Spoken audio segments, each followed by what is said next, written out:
We are the Gujarat Technological University. Since its inception over a decade ago, GTU has been empowering young and curating minds to realize their true potential. Over 4 lakh inspired students are enrolled with one of the premier academic universities in India. With more than 450 affiliated colleges in its fold operating across 5 zones of the state, GTU, the International Innovative University, your place to move forward.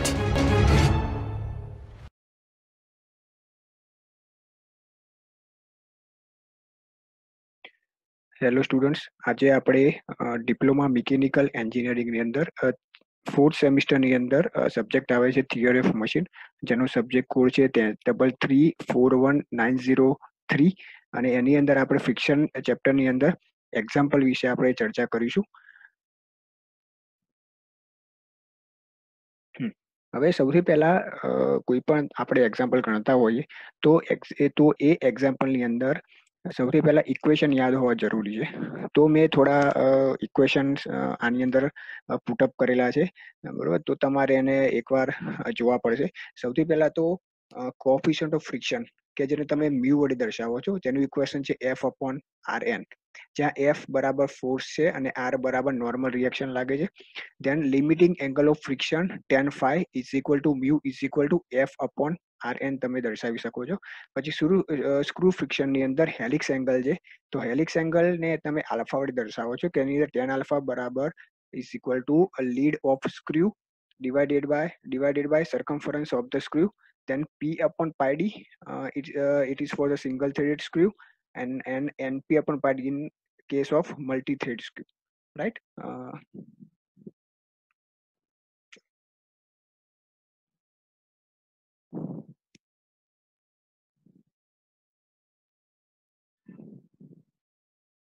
હવે આપણે એના પછી છે કે જ્યારે screw જેકની અંદર તમે કોઈ પણ લોડ લિફ્ટ કરતા હોય, રાઈટ, તો અમે લિફ્ટ કરતા હોય તો એના માટેનું ઇક્વેશન છે P is equal to W tan alpha plus phi. then torque તમારે ફાઇન્ડ કરવું હોય તો ટોર્ક ફાઇન્ડ કરવા માટે T is equal two P into D/2 ઓર તમે R પણ લખી શકો છો. એના પછી તમારે જો જ્યારે સ્ક્રૂ જેક દ્વારા તમે લોઅર ધ લોડ કરતા હોય ત્યારે P is equal to W tan alpha minus phi or P is equal to W tan phi minus alpha. એટલે કે આલ્ફા અથવા ઓર phi બેમાંથી જે મોટું હોય તમારે આગળ લેવાનું છે, બાકીનું તમે પાછળ લેવાનું છે. એના માટે T ઇઝ ઇક્વલ ટુ તમે ટોર્ક ફાઇન્ડ કરો તો T is equal two P into D/2. હવે તમારે સ્ક્રૂ જેકની ઇફિશિયન્સી ફાઇન્ડ કરવી હોય તો efficiency is equal two tan alpha upon tan alpha plus phi. એ શું બતાવે છે? સ્ક્રૂ જેકની ઇફિશિયન્સી બતાવે છે.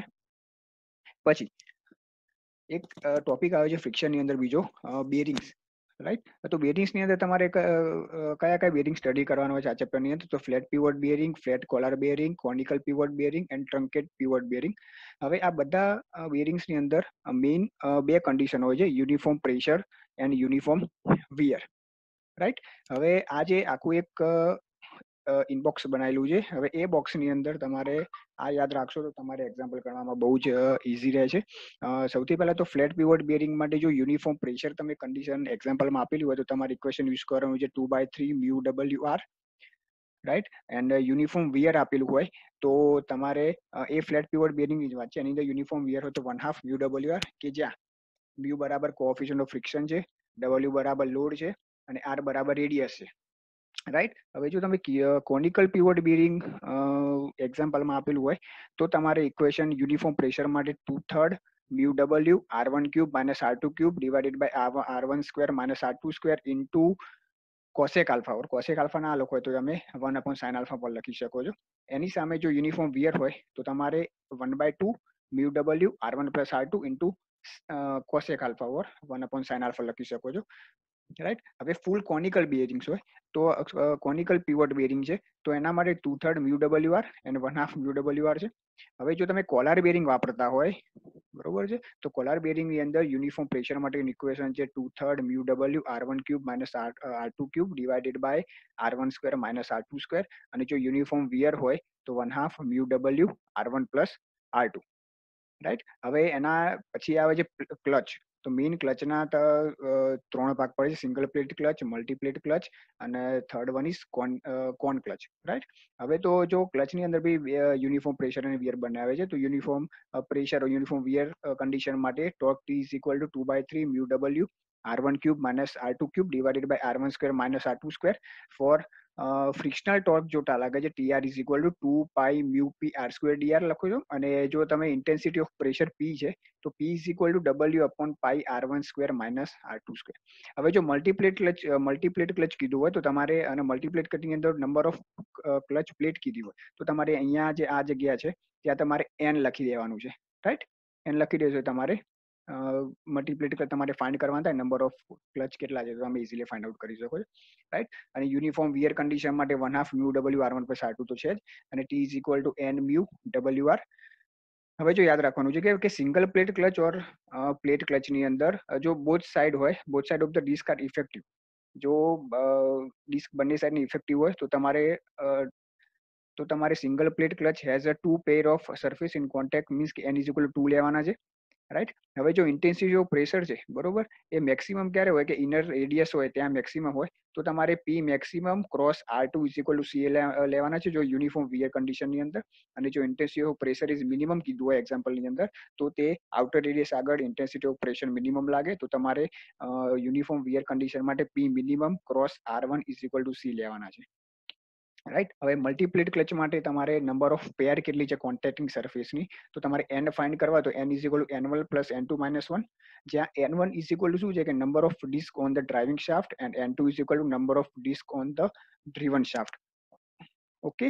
And the total frictional torque T find કરવું હોય તો n ઇન્ટુ મ્યુ WR એ ઇક્વેશન છે, જ્યાં R is equal to 2/3 mu W R1 cube minus R2 cube upon R1 square minus R2 square લખાય છે, right. Okay. This torque T is equal to 2/3 mu W for cone clutch માટે છે, uniform pressure માટે 2/3 mu W cosec alpha R1 cube minus R2 cube upon R1 square minus R2 square છે. Uniform wear હોય તો mu W cosec alpha R1 plus R2 divided by 2, right. And the axial force required for the engaging clutch. હવે ક્લચને engage કરવા માટે કેટલો axial force લાગે છે તમારે ફાઇન્ડ કરવું હોય તો તેનું ઇક્વેશન છે W E is equal to WN sin alpha plus mu cos alpha, and axial force required for disengaging the clutch, then WD is equal to WN mu cos alpha minus sin alpha, right. હવે main છે example જે friction ની અંદર પૂછાય, friction total 14 માર્કનું chapter હોય છે, 14 માર્ક્સનું. એ 14 માર્ક્સની અંદર મિનિમમ 1 એક્ઝામ્પલ ઓરમાં પૂછે છે, ઓર મલ્ટીપ્લેટ ક્લચ હોય તો એની ઓરમાં કોલાર હોય છે, ઓર એની ઓરમાં સ્ક્રૂ જેક હોય છે. ટોટલ 14 માર્ક્સનું ચેપ્ટર, એની અંદર બધા એક્ઝામ્પલ 4 માર્ક્સની અંદર પૂછાય છે, રાઈટ. તો આપણે સૌથી પહેલો એક્ઝામ્પલ સ્ટાર્ટ કરીએ. Example number 1. एक multicollar thrust bearing has outer and inner diameter is 450 mm and 250 mm respectively, right. Then the coefficient of friction is 0.052 and the axial load on the bearing is 150 kilonewton. The shaft rotates 107 rpm. Find the number of collar and the power absorbed in the friction if the permissible contact pressure is 0.352 Newton per mm square. Assume the uniform pressure condition. આ 4 માર્ક્સનું example જીટીયુમાં પૂછાયેલો છે, right. હવે જો સૌથી પહેલા કોઈ પણ example start કરીએ તો તમારે બે ડેટા બનાવી દેવાના. સૌથી પહેલા તો ગિવન, બરોબર, કયા કયા પેરામીટર્સ તમને આપેલા છે અને કયા પેરામીટર્સ તમારે ફાઇન્ડ આઉટ કરવાના છે, એ બંનેનું જો તમે લિસ્ટ બનાવેલું હશે તો તમારે કોઈ પણ એક્ઝામ્પલ સોલ્વ કરવામાં ઇઝી પડશે. તો સૌથી પહેલા આપણે આપેલું છે કે ભાઈ આઉટર ડાયામીટર, એટલે કે ડાયામીટર 450 mm આપેલા છે, તો તમે રેડિયસ કરો તો ડાયામીટરના ડિવાઇડેડ બાય 2 થાય તો 225 mm. Than the diameter D2 આપેલા છે કે ઇનર ડાયામીટર છે કે જે 250 mm છે, તો તમે એને કન્વર્ટ કરશો તો બનશે 125 mm, રાઈટ. લોડ આપેલા છે W 150 કિલોન્યુટન, એન આપેલા છે 107 rpm, coefficient of friction mu આપેલા છે 0.052 એન્ડ પરમિસિબલ કોન્ટેક્ટ પ્રેશર આપેલા છે 0.352 ન્યૂટન પર mm સ્ક્વેર, રાઈટ. તો તમારે ફાઇન્ડ શું કરવાનું છે, એની સામે લખવાનું છે કે ટોર્ક ફાઇન્ડ કરવાનો છે, પાવર ફાઇન્ડ કરવાનો છે and number of Kolar find કરવાની છે, રાઈટ. હવે તમને ખબર હોય છે કે અહીંયા શું લખ્યું છે કે ભાઈ મલ્ટી કોલાર બેરિંગ કીધું છે, તો તમારે ફ્લેટ કોલર બેરિંગનું ઇક્વેશન આવશે, રાઈટ. તો સૌથી પહેલા આપણે ફ્લેટ કોલર બેરિંગનું ઇક્વેશન તમારે લખવું પડશે, રાઈટ. તો ફ્લેટ કોલર બેરિંગ માટેનું ઇક્વેશન છે કે T is equal to flat collar bearing માટે T is equal to 2/3 mu W R1 cube minus R2 cube upon R1 square minus R2 square, કે જે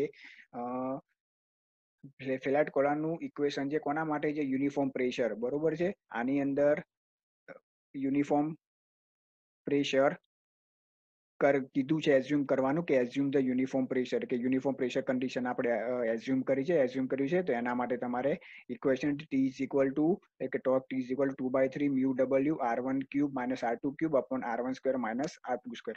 બધા ડેટા તમને આપેલા છે, મ્યુ આપેલો છે, ડબલ્યુ આપેલા છે, R1 આપેલા છે, R2 આપેલા છે. તમે ગણતરી કરશો તો તમને મળશે answer T is equal to 1402 newton into metre છે, બરોબર છે. સોરી, ભૂલ કરેલી છે, ન્યૂટન ઇન્ટુ મીટર, રાઈટ. તો torque T is equal to 1402 newton into metre, right. હવે જો પાવર ફાઇન્ડ કરવો હોય તો પાવર માટેનું ઇક્વેશન છે P is equal two T into omega, right.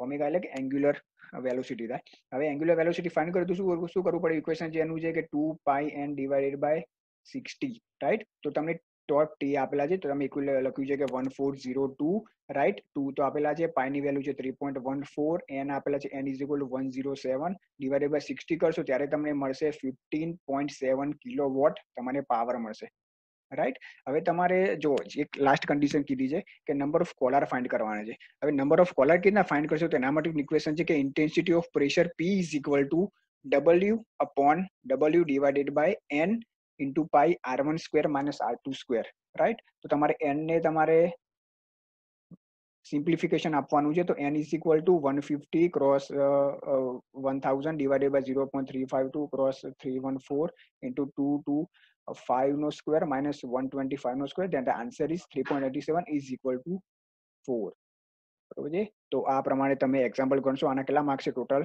4 marks છે. ઓનલી 2 ઇક્વેશન યાદ રાખવાના છે, 2 ઇક્વેશન ઉપર તમને ઇઝીલી તમે 4 માર્ક્સ મેળવી શકશો.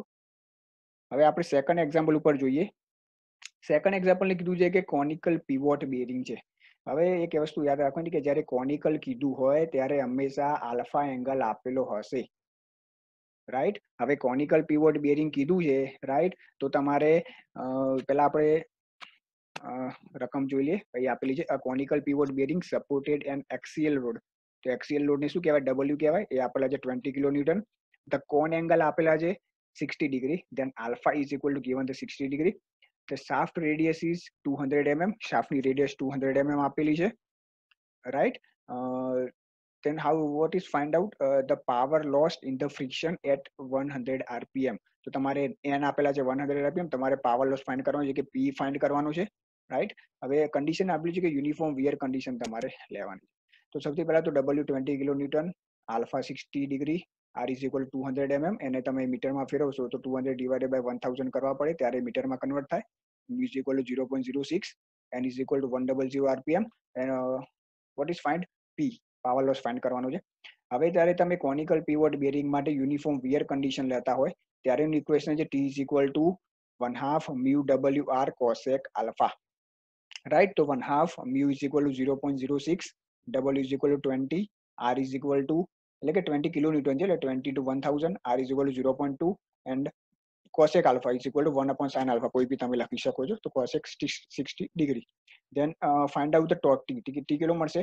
138.56 ન્યૂટન ઇન્ટુ મીટર, રાઈટ. હવે તમારે પાવર P ફાઇન્ડ કરવાનો હોય તો P is equal to T into omega is equal to T into Newton into meter. Then power P is equal to T into omega, T into 2 pi n divided by 60. Then torque T તમને આપેલા છે 138.56, 2 pi ની value 3.14, n આપેલા છે 100. Then after the putting the value in equation you have to find out P is equal to 1.4 kilowatt. આ તમારો answer મળ્યો છે. Power loss P is equal to in kilowatt, right. The third example is clutch નો example છે, એનો multiplate clutch, right. તો સૌથી પહેલા આપણે ગિવન ફિગર કઈ કઈ ડેટા આપેલા છે એ જોઈ લઈએ, રાઈટ. તો in a first of all in a multiplate clutch the total of driving and driven plates are 7. The driving plate is equal to N1, driven plate is equal to N2 આપેલા છે. તો બને શું કીધું છે? Total કીધું છે. તો N1 plus N2 is equal to 7 આપેલા છે. ભાઈ permissible contact pressure between the plates is 0.125 Newton per mm square. Permissible pressure P આપેલા છે. The inner and outer radius of the plate is 60 mm and 100 mm. તો inner radius R1 and R2 100 mm and 60 mm આપેલા છે. Calculate the power transmitted by the clutch. Power તમારે find out કરવાનો છે. when the shaft is rotated 540 rpm, તો 540 rpm તમને n આપેલા છે. and take the coefficient of friction is equal to 0.3.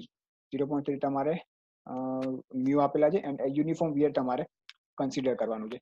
હવે સૌથી પહેલા તમારે મલ્ટીપ્લેટ ક્લચ માટે તમે ઇક્વેશન મૂકશો તો t is equal to બનશે n into 2/3 mu w r1 cube minus r2 cube upon r1 square minus r2 square તમારી ઇક્વેશન બને છે, રાઈટ. તો હવે n તો તમને 7 આપેલા છે, પણ w તમને લોડ આપેલો નથી. તો લોડ તમારે સૌથી પહેલા ફાઇન્ડ આઉટ કરવો પડશે. Than after you have to find out the value of torque t. તો સૌથી પહેલા તમારે w ફાઇન્ડ કરવા માટેનું એક ઇક્વેશન છે for the uniform wear condition 2πc r1 minus r2. હવે આની અંદર c નથી આપેલો, તો સી લેવા માટે તમારે મેં કન્ડિશન કીધી હતી કે the intensity of pressure is maximum at the inner radius of the surface, right. તો પી મેક્સિમમ ઇન્ટુ R2 શું છે? ઇનર રેડિયસ છે. તો P maximum cross R2 is equal to C. તમને ઇન્ટેન્સિટી ઓફ પ્રેશર પી આપેલા છે, R2 તમારે 60 છે, બરોબર છે. તો તમને આન્સર મળશે 7.5 ન્યૂટન પર mm. હવે એ તમારે આની અંદર મૂકશો તો તમને લોડ કેટલો મળશે? 1.8 કિલો ન્યૂટન તમને લોડ મળશે. w તમે ફાઇન્ડ આઉટ કરશો તો w ની વેલ્યુ મૂકશો તો 7 into 2/3 0.3 1.8 1000 and 100 નો ક્યુબ minus 60 નો ક્યુબ divided by 100 નો સ્ક્વેર minus 60 નો square. then find out the value of t torque is equal to 198.28 newton into metre. then after તમારે શું મેઇન તો શું પાવર ફાઇન્ડ કરવાનો છે. તો power p is equal to t into omega તમે લખી શકો છો. ઓમેગા જગ્યાએ 2πn divided by 60 લખી શકો છો. એંગ્યુલર વેલોસિટી ઓમેગા આપેલી છે, રાઈટ. તો n તમને આપેલા છે. તો તમે t ની વેલ્યુ મૂકશો 198.2 into 2 આપેલા છે ઇન્ટુ પાઈ ની વેલ્યુ મૂકશો 3.14 અને n ની વેલ્યુ તમને આપેલું છે 540 એ તમે મૂકશો ડિવાઇડેડ બાય 60 કરશો ત્યારે તમને ફાઇનલ આન્સર મળશે 11.202 કિલો વોટ, બરોબર છે. તો આ રીતે તમારે એક્ઝામ્પલ જો પૂછાય જીટીયુ ની અંદર તો તમે આના 4 માર્ક્સ એક્ઝામ્પલ હોય છે. 4 to 5 માર્ક્સ નું એક્ઝામ્પલ પૂછાય છે, or 3 માર્ક્સ નું બી પૂછાઈ શકે છે. કમ્પલસરી છે કે મલ્ટીકોલર બેરિંગ, સ્ક્રૂ ચેક ઓર કોલર બેરિંગ્સ ઓર મલ્ટીપ્લેટ ક્લચ, આ ત્રણમાંથી એક્ઝામ્પલ તો પૂછાય છે, રાઈટ. તો આ 4 માર્ક્સ એકદમ ઇઝી તમે મેળવી શકો છો. Okay, thank you very much.